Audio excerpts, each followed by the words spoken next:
স্বাধীনতার পর কৃষিপ্রধান বাংলাদেশ ক্রমেই শিল্পমুখী হলেও অর্থনীতির প্রাণ এখনও সেই সুজলা সুফলা শস্যক্ষেত।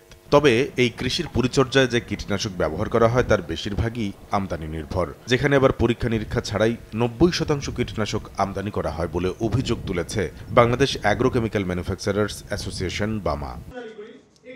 শনিবার রাজধানীর ব্র্যাক সেন্টারে আয়োজিত সেমিনারে এমন তথ্য প্রমাণ তুলে ধরে গবেষকরা জানান, আমদানি করা ৯টি কোম্পানির কীটনাশকের ৮টিতেই নেই পর্যাপ্ত উপাদান। ঠিকমতো নেই। গবেষণায় উঠে এসেছে, দেশীয় কীটনাশক শিল্প বিকাশের পথে বাধা, কাঁচামাল আমদানিতে সুনির্দিষ্ট নীতিমালা না থাকা, আমদানির একক উৎস, আমদানি বান্ধব নীতিকৌশল, অবৈধ প্যাটেন্ট সত্ত্ব চাপিয়ে দেয়া, কান্ট্রি অফ অরিজিনের নামে বহুজাতিক কোম্পানির বিশেষ সুবিধা ভোগ করা।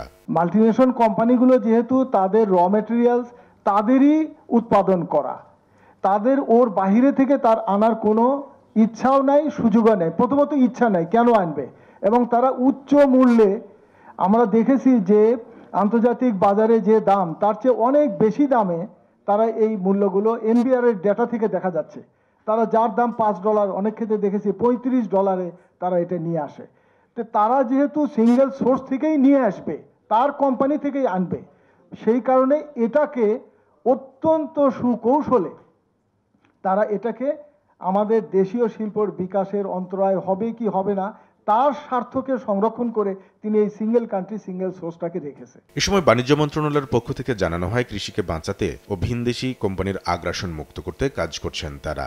এলডিসি গ্র্যাজুয়েশনের প্রেক্ষিতে আমাদের দেশের আসলে এই অ্যাগ্রো সেক্টরটাকে ফ্লারিশ করা ছাড়া আমাদের কিন্তু অল্টারনেটিভ নাই। মানে অল্টারনেটিভ ডেফিনেটলি আছে, বাট এটা আমাদেরকে যেই ইকোনমিতে যে কন্ট্রিবিউশনটা করতে পারবে সেটা হয়তো আমাদের একটা গেম চেঞ্জার হতে পারে।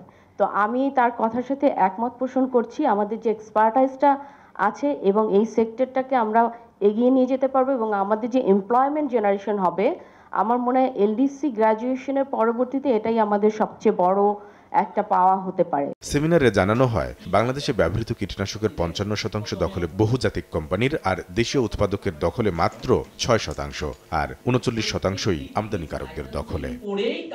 কামরুল হাসান সবুজ, সময় সংবাদ, ঢাকা।